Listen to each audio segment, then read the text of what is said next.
20 years ago, a new era began in television sports with the launch of Prime Ticket. For the first time, Southern California sports fans could now watch their favorite teams and their favorite sports on a nightly basis.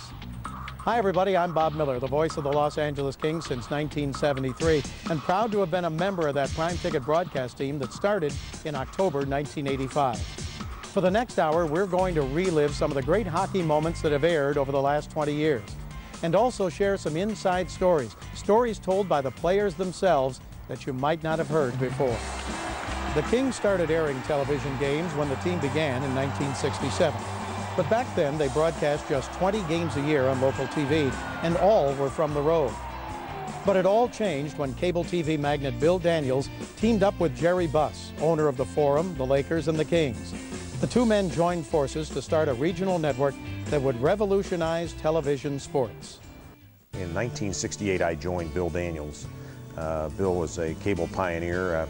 Many consider the father of cable television. A few years later, he said, I want you to really start investigating how we can get a sports network started in Southern California. We were on different types of pay-per-view prior to Prime Ticket, but it became kind of obvious that the way of the future was going to be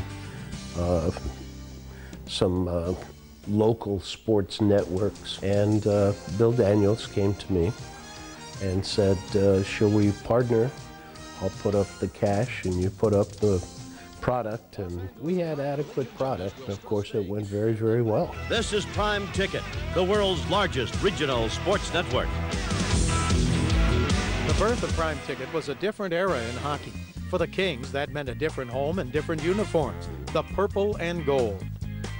Well, coming from the East, not knowing much about Los Angeles, I guess. Never really seen many purple and gold uniforms to start with. That was kind of weird, trying to tell my mom and dad that was going to be my colors, but we grew to love them pretty quick. You know, people used to say that's an awful looking uniform, but when your dream has been to play in the NHL and you finally get there, it really doesn't matter what you're wearing. The fact that you're playing in the NHL was the big thing.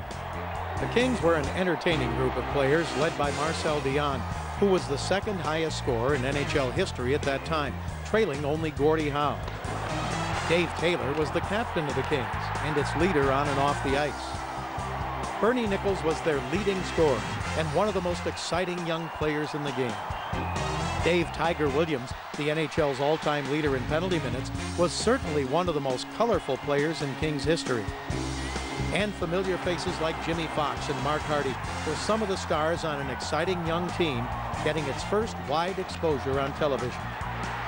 In Prime Ticket's second year, the Kings introduced a 19-year-old rookie, Luc Robitaille. I remember Luc Robitaille's first training camp in Victoria, BC with the Kings when he was just drafted, did not make the team, but I remember him taking a puck down the left wing, looking up, taking a slap shot, and picking the far corner that was maybe 2 inches open. And I was sitting on the bench, and it's one of those times where I just happened to be right in behind where he was shooting. And you say, yeah, if he gets a goal, boom, it's right in that spot. Shoots, he scores! Luc Robitaille! Luc was a star from his first career game when he scored his first NHL goal, and was a natural off the ice too, despite some early language problems. Getting better and better. Did you think it would turn out this way after your great rookie season?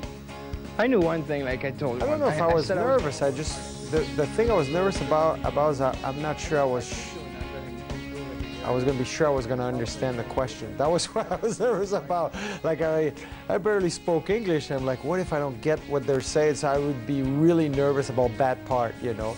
I didn't care about the TV or anything. Who was watching? I just want to make sure I understood Bob Miller. Robitaille left wing, he shoots, he scores! The Kings were an exciting young team with a small but loyal fan base. When we come back, we'll hear from a Kings fan who became their owner and changed the course of hockey history.